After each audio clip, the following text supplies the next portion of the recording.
Chapter 3. Coffee and tea aren't the same, even remotely. Stop acting like they are. Amos placed the hollow metallic cylinder onto the table that sat between himself and Dieth. Amos was a human ghost, and Dieth was a dark elf. Most people would have considered them both attractive, but neither saw themselves that way. However, they did see their voices that way. The metal cylinder was an acoustic amplifier and had cost Amos almost a month of salary at his day job. But the amateur meta broadcasts they were doing, audio only of course, had been pulling in interested advertisers, and when they cut the take 50-50, they were each making almost as much from the show now as they were from their regular employment. This new acoustic amplifier worked just like the old one, only the audio quality was worlds better. All one had to do was cast a psionic voice spell, just as if one was going to have a distant chat with a friend. But place the amplifier within a few feet of the caster and it would broadcast the outgoing conversation in the room, one way of course, with a unique ident which anyone with a Metascroll or other meta interface could listen to. Amos and Dieth had of course tested it beforehand. They were amateurs to be sure, but not so amateur as to test a new piece of equipment live. Amos held the amplifier in his ethereal left hand and readied the magica ball in his right, and gave Dieth that "we're ready to go" look, to which she nodded, and he proceeded. Good people and non-people, and even those who are not good but good enough to join us, Amos said in the intro, which he once thought clever but was now automatic. Welcome to Lore Chat, a relaxed metacast where we talk about all the latest happenings, ups and downs of fantasy books, games, and immersion series. I am Amos Tuttle. With a precision that only comes from countless repetitions, Dieth waited the length of one breath before automatically responding. And I am Dieth Dagoth. And today we are going to be talking about Earthgame. And before you tune in or out, we have talked all about the sociopolitics around the game before. But today we are going to talk about more of a strictly gaming aspect of it. Glancing down briefly to the show notes in his Metascroll, Amos continued.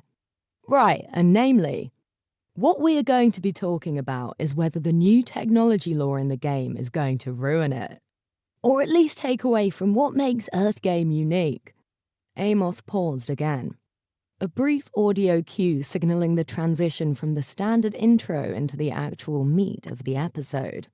Now, Dieth, most people who listen to this cast have heard of Earthgame, but it's pretty big as an IP. But, well, it's been a while since an update. So, without going back to the separation of the continents, Amos and Dieth shared a light chuckle at the turn of phrase before Amos continued. What is Earthgame's premise? And why is the new technology mechanic in the 5i lore drop coming out with the new iteration making some fans cringe a little?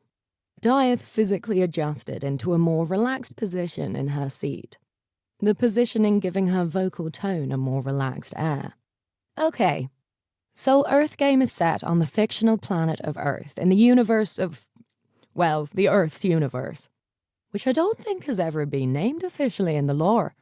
The core scrolls describe Earth as a world populated only by humans, and they have absolutely no magic. Interesting. Who created the game?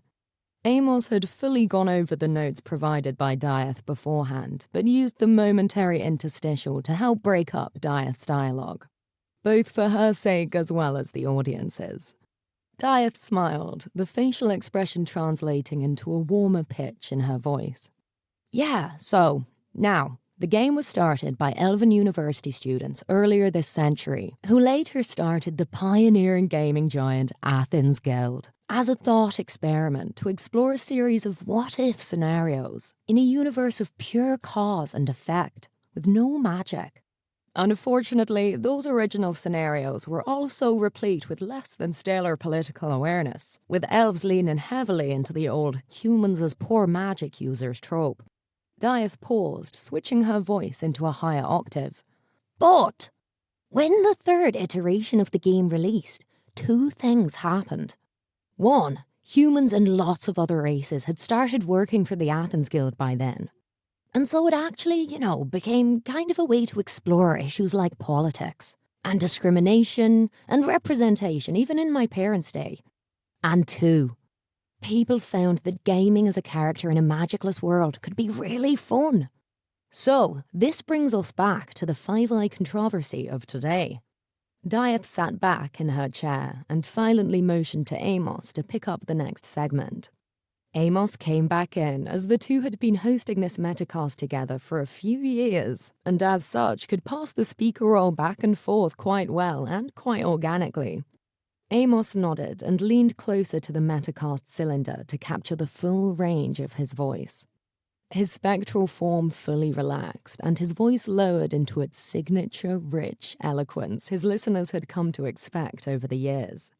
So, as it stands now with the core game mechanics, each iteration is set in-game further into the timeline of Earth than the prior iteration. Amos paused, looking to Dieth. Dieth replied, "That's correct." Amos continued. So the newest iteration, the fifth iteration, is set almost 150 years after 4i, the one people have been playing for the last few years. Amos looked back to Dieth, and she gave a brief agreeable response before Amos continued. Now, the lawbooks for the new iteration came out last year because they are so vast for this game. The players and the game masters really need a full year to wrap their heads around it before the game system and manuals come out later this month. And this is where the controversy arises. Amos paused for effect before continuing. The humans of Earth are supposed to have developed some very sophisticated technology around communication, media, travel, medicine, and even automated machines and, without spending an hour on the law, I guess you'd call computers. Semi-sentient machines. Kinda, sorta. Amos let his voice trail, giving Dieth the opportunity to step in. Correct, right, and up until now. I mean, Earthgame has had a little of that in 4th iteration, which was set in Earth's 19th century. But not a great deal. And basically like most of the causal fantasy genre. Dieth stumped a moment. I hate to compare it to the Angle of the Sun book series, but I mean Earthgame and Angle of the Sun are probably the two most familiar examples of the CF genre for most of our listeners. So until this point, like most CF, it's kind of a primitive world and follows certain tropes. It felt more like it was set in an equivalent of the past. Dieth trailed off. Amos shifted his voice into a more conversational mode. And the fact that there is no magic in the game is what makes it fun for some people. And some fans are saying the tech level is going to basically be magic without magic, and hence ruin the whole premise. Now, I need to say, if a universe like Earth was possible, Amos started. Earth's the planet? Dieth interjected cheerily. Amos laughed gently. Right, said Amos. If a universe like the one where the Earthgame series is set were possible, I could argue that very advanced technology could happen. But here is the thing. It doesn't necessarily have to happen. Amos paused briefly for effect, then continued.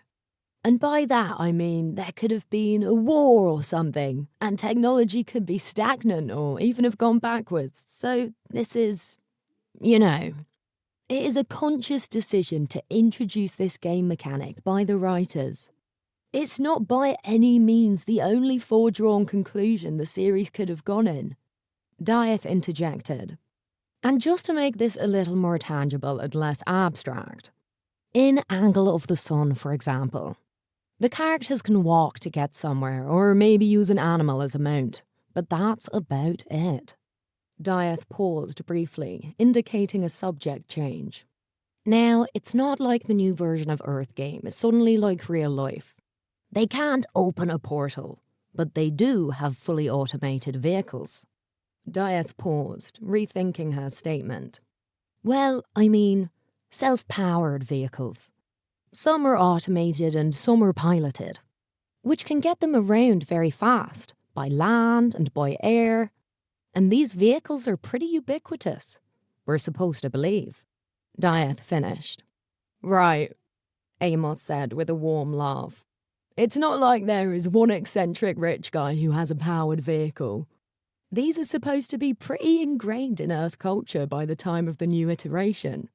And so now players who are used to playing a game that has no fast travel and is usually confined to a fairly small area, unless you invest a lot of time in travelling in-game, they're saying, it's fast travel without magic, introduced by an advanced technology gimmick, but essentially accusing it of being a causal fantasy game in name only. I don't agree, said Dieth, her voice taking a stronger tone than normal. I mean, I don't agree with those that are poo-pooing it. Dieth paused, collecting her thoughts before continuing. See, the thing about Earthgame is magic is part of us in the real world. You can imagine a fantasy world where there is none, and you could come up with a proxy for just about anything. But you are in another world in an essential way here when you play EG. Changing the game mechanics doesn't take that away. Do you think there is always room for the possibility that one of Earth's religions is right, anyway? So it could be a magical world, said Amos, honestly curious of her response. I think it's pretty clear it's not, though, said Dieth coolly. Their universe started with a big bang, not subject to a higher power. Okay, Dieth, but in all fairness, I think you'd like just about anything Earthgame did. You're a pretty big fan, said Amos. Despite herself, Dieth could feel her emotions start to rise, but tamped them down, refusing to be one of those outraged meta-streamers. I don't see myself that way, said Dieth. I know what it's like when someone is not objective, or when they fabricate conclusions that ignores evidence. I don't do that.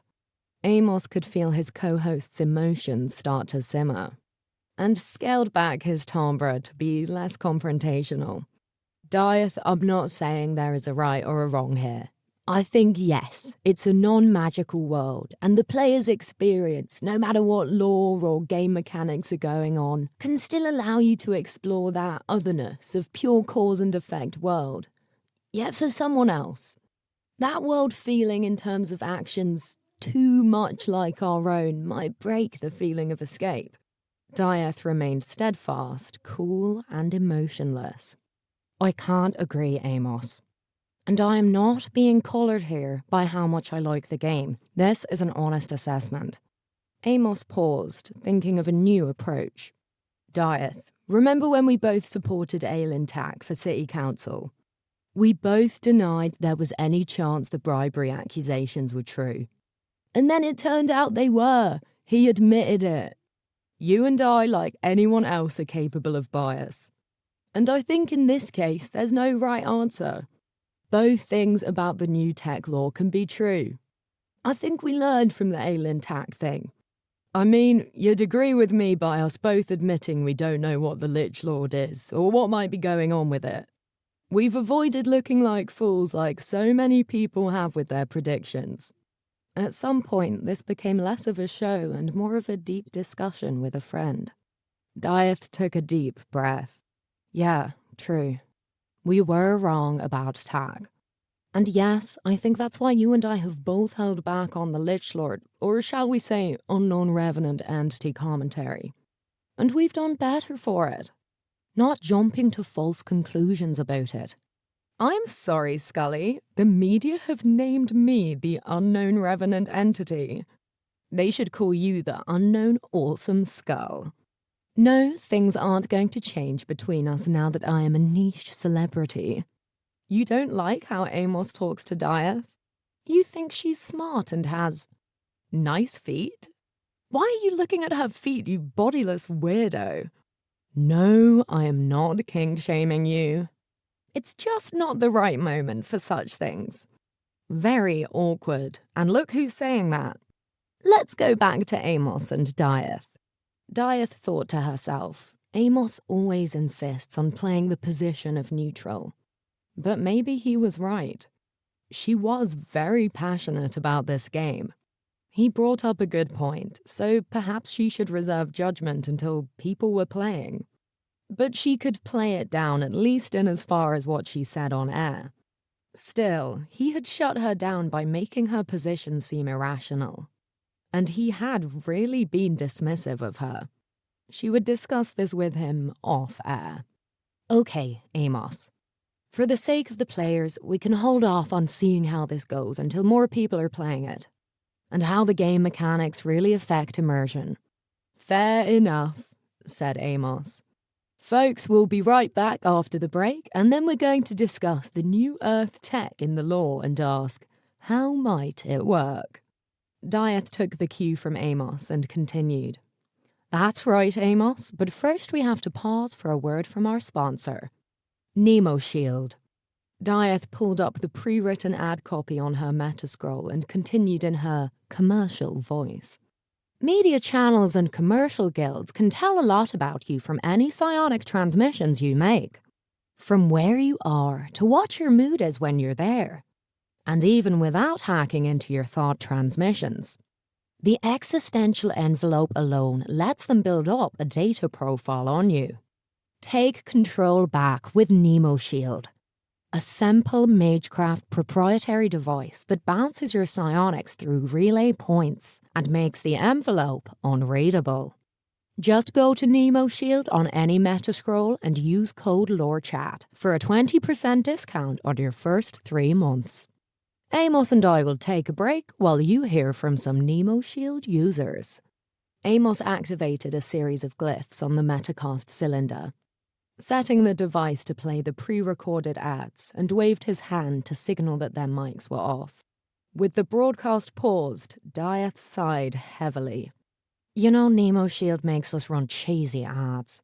But hey, at least they protect people's privacy, and we don't have to hawk some cheesy vanity product, said Dieth.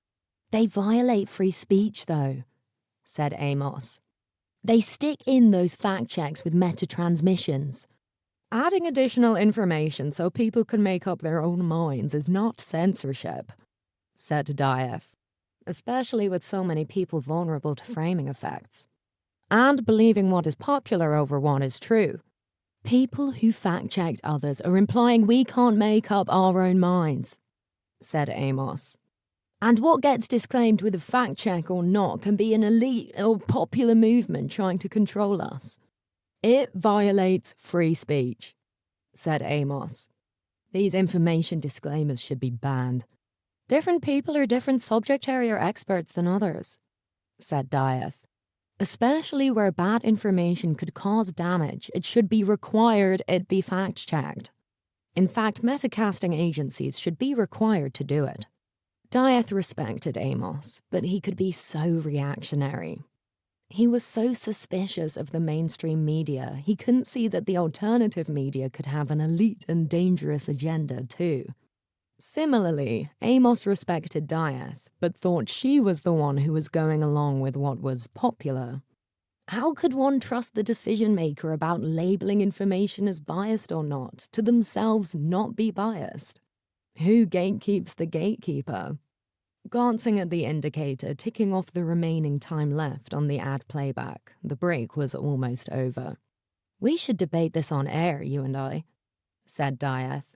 We don't do politics on this show, said Amos. It's not politics, though, said Dieth. People say it is to avoid talking about it. It's an ethical issue, a moral one, not political.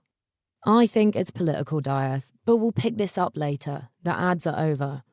Dieth's eyes narrowed at Amos's dismissive tone and forcefully had to shift gears in her mind to return to her on-air persona.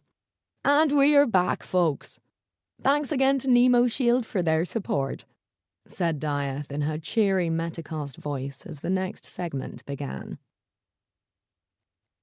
Even as Amos Tuttle and Dieth Dagoth debated the new game mechanics of Earth Game and wandered into real-life politics on the latest Metacast of LoreChat, in her right ear during Nisol's weekly stroll to the Orange Lantern. Nisol was walking and looking for something. Turning another corner, a flyer for the upcoming LGR festival caught Nisol's eye outside of the Ocasella Community Center. No, I didn't rise from countless eons of slumber for LGR. I'm sure it's quite lovely, but if I did, why would I have waited for this year? They hold LGR every year. Anyway, there was a sign up about this meeting today where anyone could come in and workshop on social activities that could help explore LGR identities and how they intersect with other identities in the city.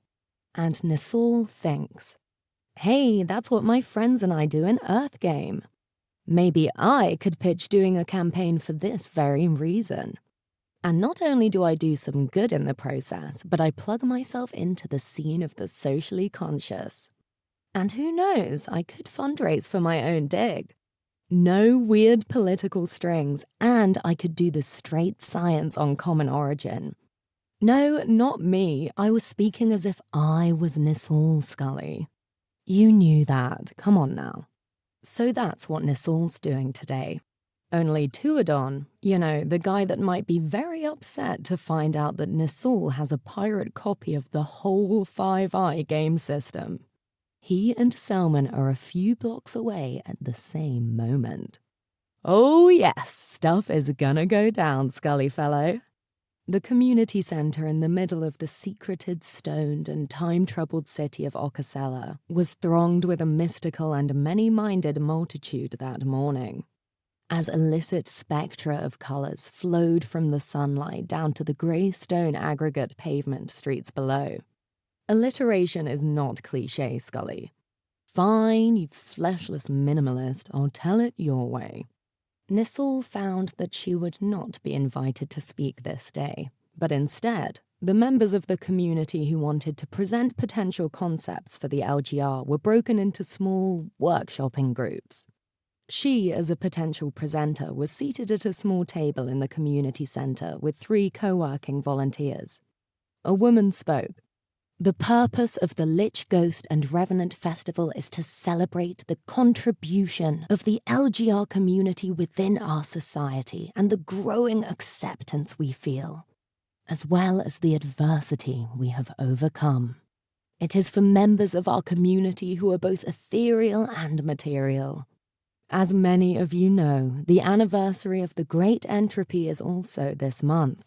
The city will be celebrating the coming together of all the races when our ancestors, as well as some of us who were around in those times, faced the Great Entropy.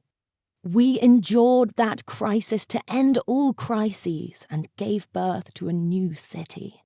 Humans, elves, non-revenant ethereals, beast folk and mechs will be celebrating the contributions and struggles of their own communities. And I see that diversity represented here today. We welcome you as allies, but ask you to let LGR be the moment of our community. And while the LGR story has a place and is intersectional with the overall struggle for diversity and unity here in Ocasella, we ask all allies here to be mindful of the purpose of LGR. Now, on to a more practical matter. Today is workshopping day 1. Our presenters will workshop their ideas for presentations, and our community participants will help to refine ideas. Later, the committee will work to determine which fit in best with LGR. I would ask our would-be presenters to be open to changes or modifications the volunteers in your workshopping group may give, and volunteers to give the presenter candidates a chance to carry out their vision. Now, committee members will be walking around the tables to assist, so just flag us down if you need one of us. Nisol spoke up. Hi, everyone. I am Nisol Riazlin. I'm a causal archaeologist, which is a fancy way of saying I use material remains in addition to magical scrying methods to study the past. I am here today to talk about Earth Game, which I am a fan of, and some of you may be as well. Have any of you ever played? There was a human woman, an elven ghost not displaying a gender, and a gentleman who seemed to be a younger cat person. The cat person raised his hand. "I'm Durr, and I play," said the cat man. "Oh, yes, I am Lilith," said the ghost. "I know about it, but, I know it exists." "Okay, and you, Mom?" Nisol asked the human woman. "Tenna," she said. "And I've heard of it too. It's the game set in a world without magic?" "Yes," said Nisol. "It's set on a fictional world called Earth, where there are only humans. The game has been around a long time, and the history of Earth is very well plotted out. Now, fans of the game often use the sociopolitics of Earth to explore the issues we face here in the real world. And sometimes it can help us, well, I'm an archaeologist, not a writer, but the distance of the metaphor can help us consider other perspectives." "Yeah," said Durr. "Yeah, I've gotten into discussions on the forums about this. On Earth, humans sometimes divide themselves into groups of skin color, and players use this as a metaphor for some of the tensions between elves, humans, and beast folk. It can be really cool. It helps people come together." "It helps incarnates come together," said Lilith. "Well, yes," said Nisol. "And thank you for that. But it's not just for incarnates. Lots of mechs and LGR community members, even Celestials and Infernals play it too," Nisol said. "Oh, yeah," said Durr eagerly. "So on Earth sexual orientation. So if there is any gender you're attracted to, they segment you that way. And I know a lot of LGR folks like to use that as a metaphor for, their identity. But it's weird. Some cultures in the game base sexual orientation not just on who you orient to, but what your gender is in relation to the gender you're attracted to. So if you like the same gender, you're..." Durr struggled to remember the words from 4i. "Homosexual? If you like the opposite gender, you're heterosexual," he said. "That seems far-fetched," said Tenna. "And what even is an opposite gender? Why not just group you by what you like? No culture would really do something as complex as what you're saying. It seems unrealistic. So unrealistic, I could have a hard time employing it as a metaphor for something in the real world. So I would pick a human sexual orientation as a metaphor for my status as a ghost?" asked Lilith with a hint of offense in their voice. "No. Yes, you could. There are, I admit, some players who try to gatekeep who can use what metaphor. But we wouldn't do it that way," said Nisol. "So I could use the construction around Earth human skin color as a metaphor for my status as LGR, rather than orientation if I wanted?" asked Lilith. "Yes," said Nisol. "Well, I guess. Most LGR folks I play with don't go that way. No offense, but I think as an elf you should not be using a race as a metaphor for your status as LGR. Now, look, you are an elf in addition to being a ghost, and I am all for you using orientation," said Durr as Lilith cut him off. "Who are you as an incarnate to tell me what my metaphor can be?" asked Lilith, their glow intensifying. "Well, Durr stumbled. "We're not going to set rules like that, Durr," said Nisol, trying to restore harmony. Maybe just playing the game and getting to know each other would be the thing to do. Take emphasis off all this identity stuff rather than put it on," suggested Tenna. "Okay, Tenna, yes, it would be fine to play that way. But if people want to use it as a vehicle to explore their identities, then they are welcome to. Otherwise, it's just gaming, and not really associated with LGR or the community in general," said Nisol. "People coming together, getting to know each other, and having a pleasant time isn't a way to build community?" asked Tenna, annoyed, feeling as if she were dismissed. Yes, and that will happen, but if people want to use it to explore themselves and others, socially and culturally, while not mandatory, we want to show them how to do it, said Nisol, forcing herself to speak with a cohesion beyond her usual speech pattern. Okay, said Tenna. Okay, said Nisol. A silence came over the group for a time, and Nisol opened a lawbook and began setting out the rules. She took a deep breath. Okay, everyone. The truth is, we all have experiences that others don't, and reasons for what we think. I understand you have feelings towards incarnate racial identity versus LGR identities as different domains. Your feelings aren't invalid, and I would ask Lelis to respect that. But Lelis is right. It's not okay to tell them how they can and can't explore this game. Tenna, I appreciate your position, but while we don't want to force anyone to talk about identity, I want people to be able to do this if they want. So, let's try, said Nisol. I never said I want to force anyone to talk about identity. I just don't want to be forced. Tenna started, but shifted. Okay, you're right. Fine, let's try. Nisol began explaining the rules in more detail, and the reluctant group set out on a gaming campaign. Tuadon tried to pretend he was okay that Selman's invitation for coffee actually meant meeting at a tea house that had the audacity to not have coffee. Orders completed, Tuadon attempted to settle into a chair that no one could sit in comfortably. Selman exchanged a pained look with Tuadon, desperate to move past awkward niceties and into conversation.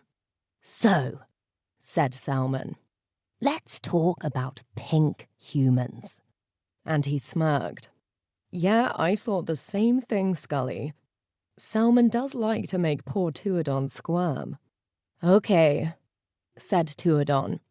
First of all, the term is white in 5th iteration. And in Earthgame, even though some humans believe in it, the lore clearly states that race is just a construction.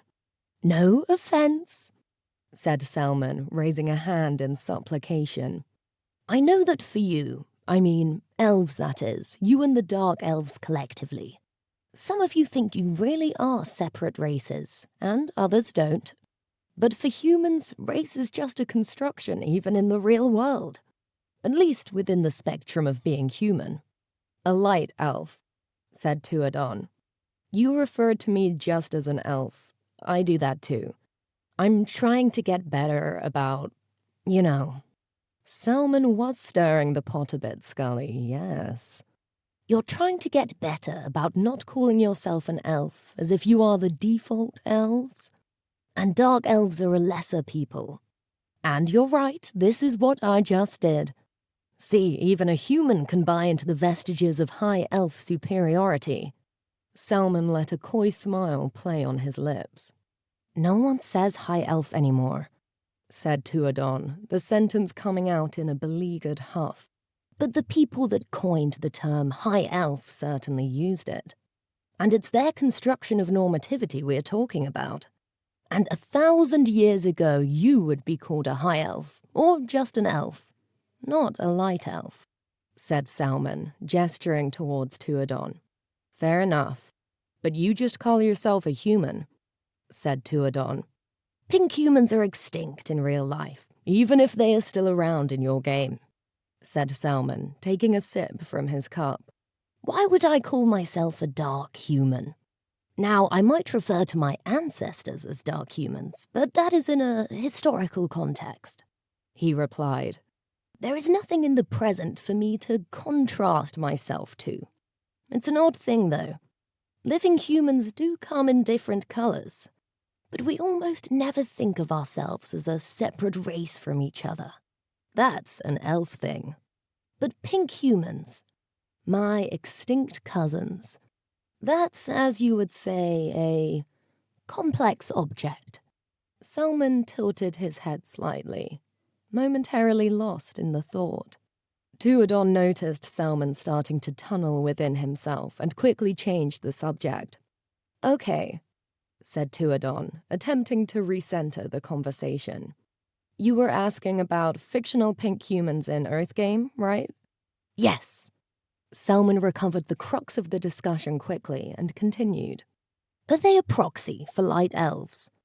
Or are they a proxy for real-world humans? They can be whatever you want, said Tuadon, sipping his own tea and immediately frowning. We have changed that light humans don't have as much dominance by the time of 5i as they did during the time of 4i. And fewer believe their dominance is a good thing.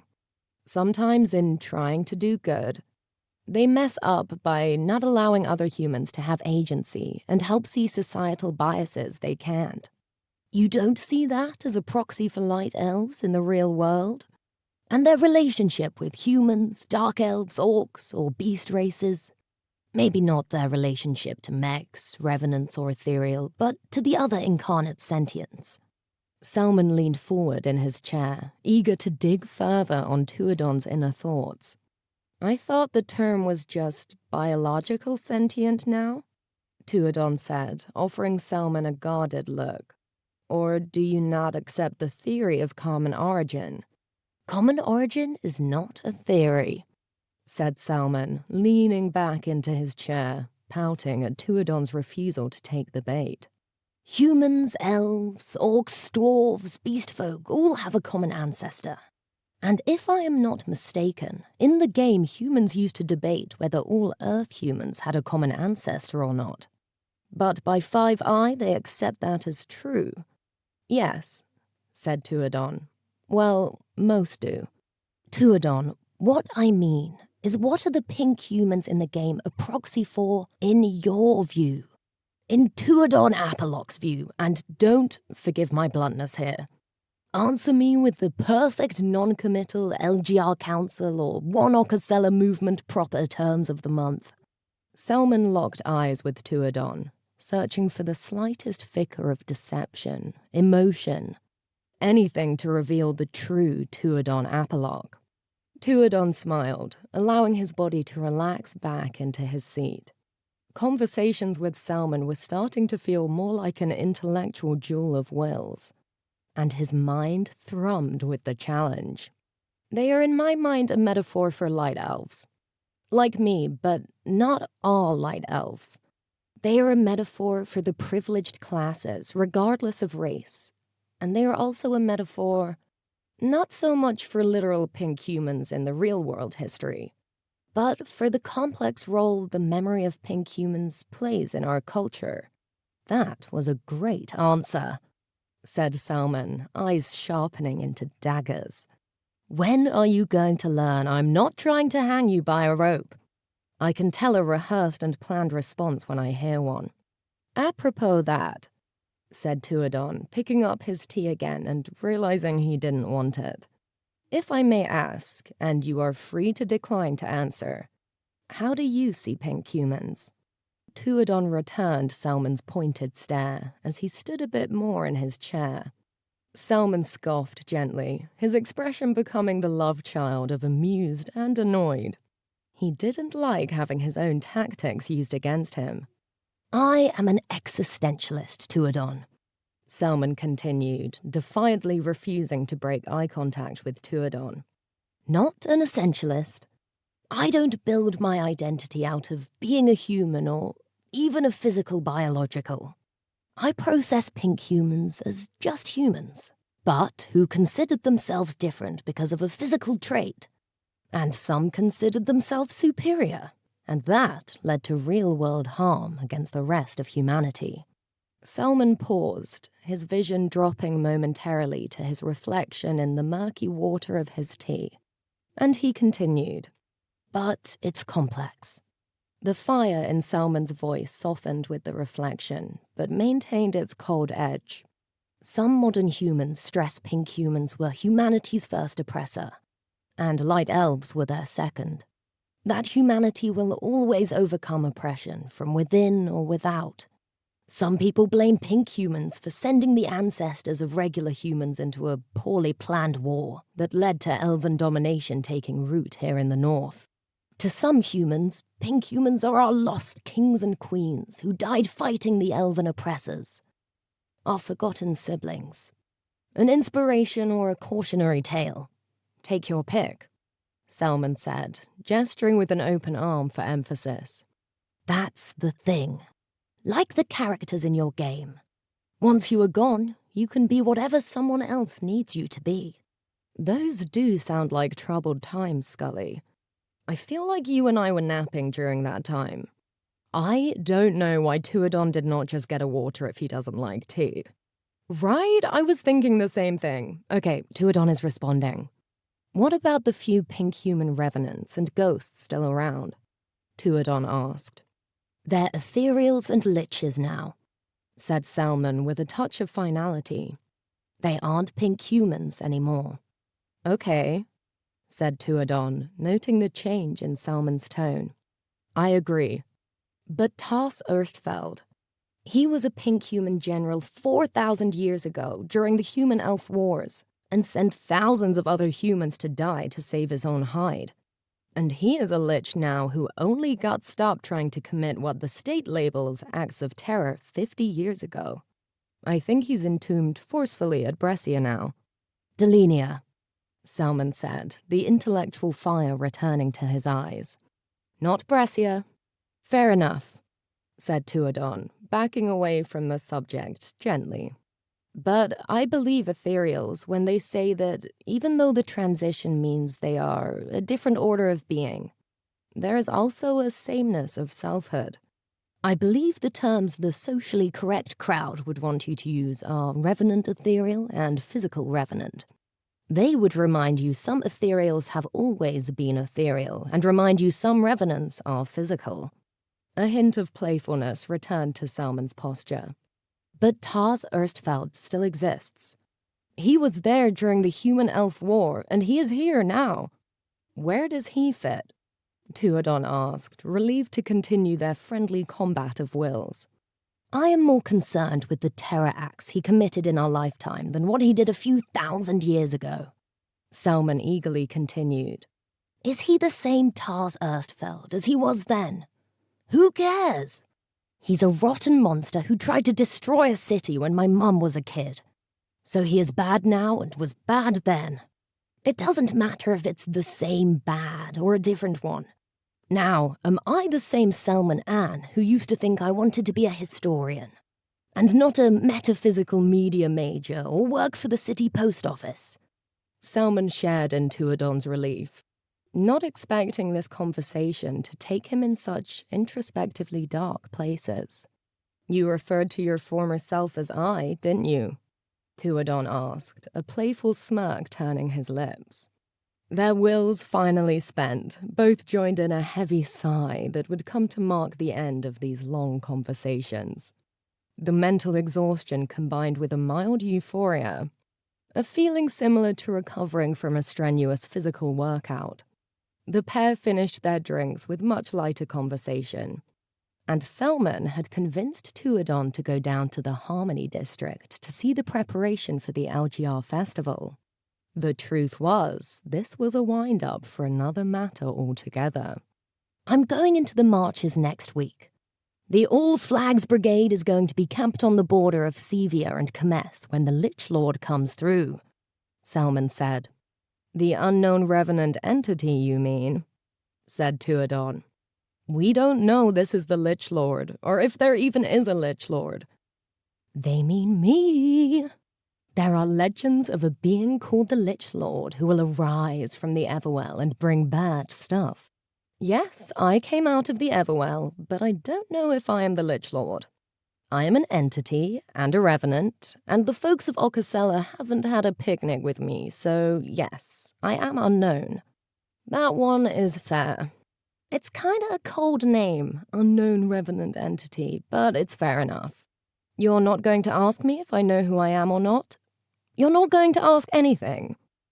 Yes, fine, said Selman, no longer capable of debating. Anyway, if the Mystic Order's predictions about its movements hold, it will still be a good week away. There is always danger for our city folk going into the real world outside our little enclave here. but it should be relatively safe. You're asking me to come with you? Tuadon asked, mildly surprised. Yes, said Selman, purposefully not looking at Tuadon's physical reaction to the request as he quickened his pace to move past the elf. Tuadon's longer legs matched Selman's gait easily. His more casual and form-fitting clothes a stark contrast to what he usually wore when working in the guild. The outfit somehow managed to further accentuate both his height but also his thinness in comparison to Selman. Okay, but why? Tuadon asked, curiosity piqued. Selman refused to look at Tuadon, annoyed at how effortlessly he was able to catch up. To see what an example of sentience, working together in harmony outside the bubble we live in looks like, said Selman. Humans and elves of all types. I hear they are even so good as to let in beast folk, he finished with clear sarcasm. The truth is, Scully, Selman wanted to see how Tuadon reacted to seeing the all flags, and Tuadon knew that. And was curious why. I didn't push their relationship. I just put it in an express transit rather than local, Scully. They would have gotten here eventually, but I can only walk so slowly to Ocasella. 5i wasn't that far from release, but Tuadon liked to get into nature once a month. This would only be a weekend. I would be honored to go. I need to run it by my family, of course, but yes, I tentatively accept. Selman felt a flash of excitement at Tuadon's response and struggled to contain it, sneaking a quick glance at the elf to see if he noticed. I know they don't let in many ethereals, revenants, or mechs to the All Flags, but you need to understand. Out there, in the real world where things aren't pretty and polished, even the biological races working together like that is rare. I view it as a complex object. I wasn't aware Ocasella was clean and polished to begin with. Tuadon did notice Selman's excitement, but was polite enough to not say anything outright. A complex object. You like that term, huh? Tuadon said, offering Selman a genuine smile. Finally entering the Harmony District, Tuadon stopped in front of an art and magic community center that had clearly been a dark elf refuge house in times past. Signage in front of it propagandized the Harmony District and the upcoming LGR festival. Tuadon motioned to Selman, suggesting that they enter. Pushing the door open, they were greeted by an open room buzzing with administrative activity. Some were furiously running to and from sections with a wide variety of documents, while others issued commands as if they were generals plotting a major offensive. At a table more toward the center of the room, a young dark elf woman surrounded by a handful of other beings had a meta-scroll and was explaining a campaign. See, when I play Owain as someone who is seeking the idea of something metaphysical, I'm not saying there is something there. I can package it to put it into the terms Earth humans understand as quantum physics, for example. But it's a way for it to try to resolve a type of existential angst and the pain it feels at the loss of its partner. It's probably a way for it to keep hope. And I admit I play the characters so that there is hope for it. It might heal. It might regain what is lost. It might have that breakthrough. In my headcanon, it's there. Quantum physics? Asked one of the people sitting next to her. By 5i, they have a deeper knowledge of the understructure of their universe, according to the law, and Tuadon pulled the hood of his coat up a bit. He wanted to know who this person who knew so much about 5i was. The aspect of law she mentioned hadn't been in any of the press or the law-only books already out. He was thinking of something fashionable to say to get her attention, something wry. But Selman, never the punch puller, beat him to it. My friend and I would love to know more about 5i, Selman said. I am assuming you're talking about 5i of Earthgame? Despite being shorter than most in the room, Selman's personality commanded attention, and all those at the table turned to look at him. Nisol looked up. Even with the clumsy hooding, she recognized Tuadon Apollock. He was the head of the guild that published her favorite game. She could recognize him even in limited profile. Without any words being spoken, Nisol knew that Tuadon and this man with him knew she had a pirate copy. But clearly, they wanted to handle this subtly. Tuadon and Selman are cool like that, Scully. That's what they'd say on Earth. Nisol nodded to them while gathering her things and briefly excused herself from the table. Selman nodded as she approached and motioned toward the main exit to the center. Taking a moment to collect herself, Nisol followed them. They exited the community center and found a tea house around the corner. This time, a civilized one that served coffee. The three found a quiet table by the window and sat down.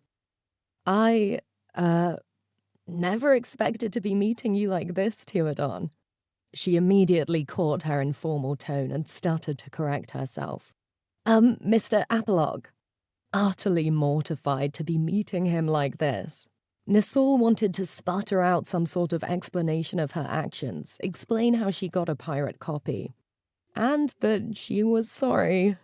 But Tuadon wasn't looking for blood. Tuadon carefully removed his hood, letting his unstyled white hair rest past his chin. Selman, Tuadon said, maybe this would be easier if we didn't overwhelm our friend here. Can we meet back at the community center in a moment? Sure. Selman sighed, feeling this was a waste of a good entrance, and he took his leave. So, Nisol? Said Tuadon, making sure he had the name right. Nisol pushed a thick lock of her vibrant red hair behind her ear. Yes, she managed, unable to meet Tuadon's eyes as she maintained a sharp focus on the tablecloth in front of her. She and Tuadon both kept one hand on their cups. The light elven yellow gold of his skin contrasted with his green cup, her own dark grey hand tapping the handle of her red cup. Do you want them to bring... Tuadon was about to suggest the server bring something first, but it was apparent that waiting was driving Nisol mad, and he wanted her to see this as a possible opportunity sooner than later. Tuadon took a gentle tone, afraid anything sterner would cause the woman to burst into tears. Why were you running a game campaign at a community center? I suppose it's a fine place for a game, but today was about setting up for LGR. Surely, even a tea house like this or one of the lantern bars would be better. Were you using the game as part of LGR? Kind of, said Nisol. I am due to speak later. I wanted to suggest people tell a series of their own stories about what being in the LGR community means. How they feel differently about events with the same diegesis.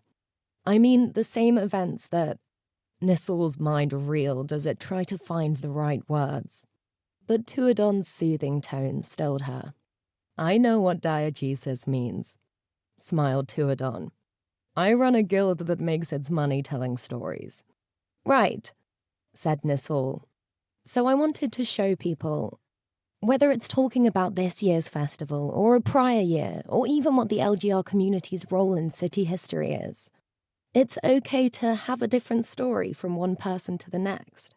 So why the gaming campaign? Asked Tuadon. Nisol's crimson eyes found the courage to meet Tuadon's slate blue, and both froze for a moment. Nisol had seen countless images of Tuadon, but never realized how succinctly he fit the stereotypical idea of the light elf with his shock of white hair and yellow gold skin.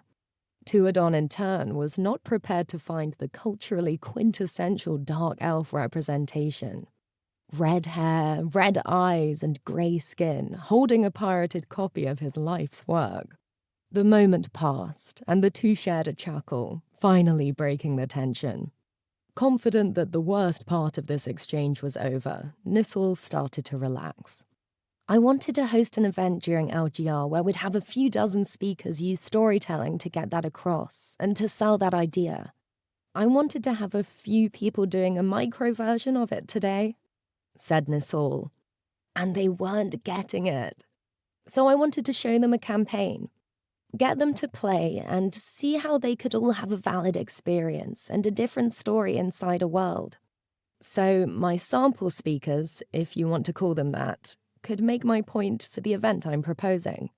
Tuadon adjusted the enhancement frames on his nose. But why run a Pirate 5i campaign, and out of lore for that reason, where your main character might get magic? Tuadon motioned for a server and ordered a coffee refill for himself, then gestured to Nisol to make her request. An iced coffee for me, please, thank you. The server left, and Nisol continued. I really like what's in 5i. The 2020s seem more like our time than 4i. A better metaphor. See, I am not a causalist, but I struggle with being happy in a world that isn't pure cause and effect. So I figured maybe my character Owain struggles living in a causal world, and... said Nisol, realizing she was giving an info dump. I can understand that. Listen, Nisol, what do you do? Asked Tuadon. I am an archaeologist, she said, her grey cheeks flushing with a pinkish tint. I have a degree in it, and I've done digs. But now I want to dig a Droathla, and do it without funding. Nisol paused, looking up to see Tuadon watching her intently, his white hair and enhancement lenses perfectly framing his sharp, gold-tinted facial features. I want to fund it myself. The server returned with their orders, and Nisol thanked them. Taking a moment to think, she watched her reflections in the bobbing chunks of ice, her brilliantly crimson eyes staring back at her multifold.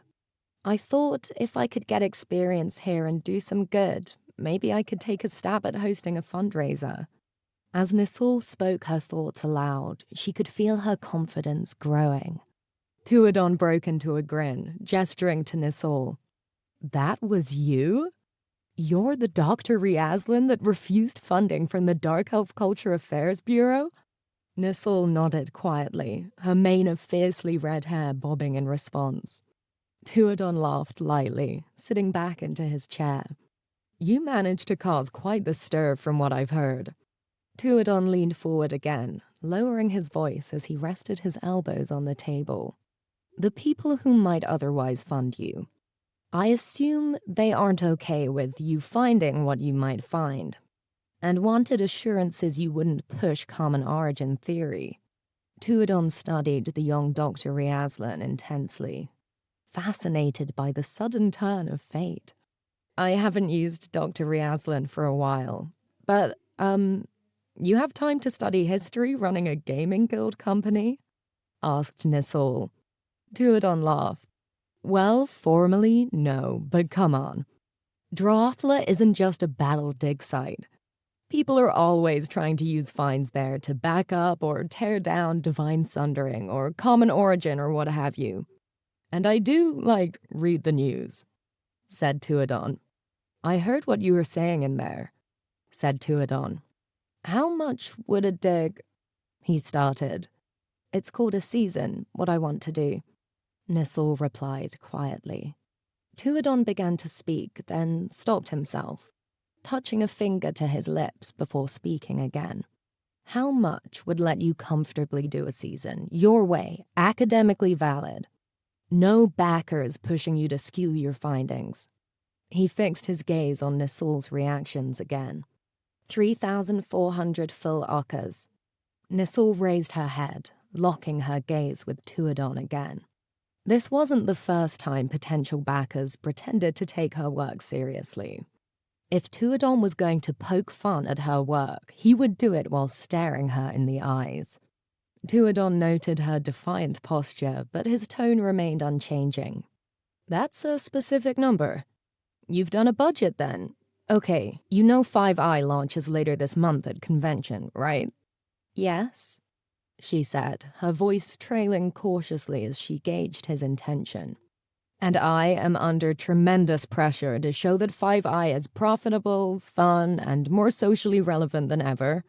Tuadon paused, thinking. My friend out there, he is a reporter, and though he might be my friend, If I don't manage to pull that off, it will be his personal mission to never let me live it down. Tuadon offered a friendly smile to lighten the mood. And the being from the Everwell is supposed to be here. If it is coming here around the same time, said Nisol, sipping her iced coffee.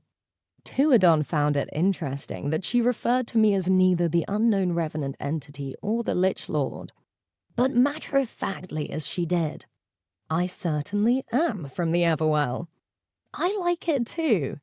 She refers to me as something with no interpretation.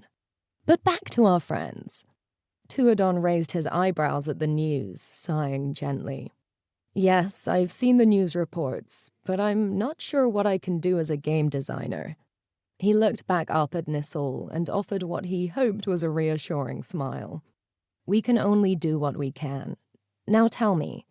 He paused again, rapping the table gently for emphasis. Most Earth game players don't put in the effort required to run completely out-of-lore campaigns. What does Earth game mean to you? Nisol sighed. She did not expect to be unloading her trauma onto the lead developer of Earth game when she woke up this morning.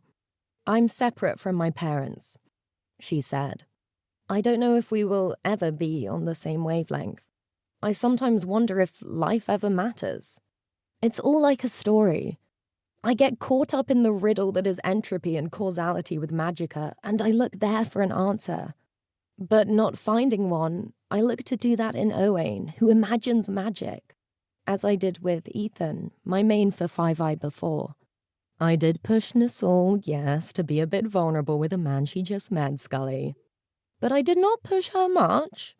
Tuadon is a super chill guy. He will totally understand. Tuadon paused, taking this information with surprising normalcy, as if it were expected that this stranger would suddenly reveal her darkest secrets. Perhaps Tuadon just had one of those faces that put people at ease. Despite the confession, Tuadon could see Nisol's guilt carving deep grooves in her clenched jawline. Tuadon smiled, attempting to diffuse her anguish. Thank you for telling me, but I have something to confess. He paused, noting as Nisol looked at him with confusion.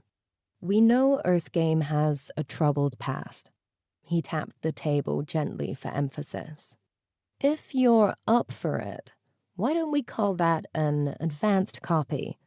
Nisol sat back, eyes wide with surprise.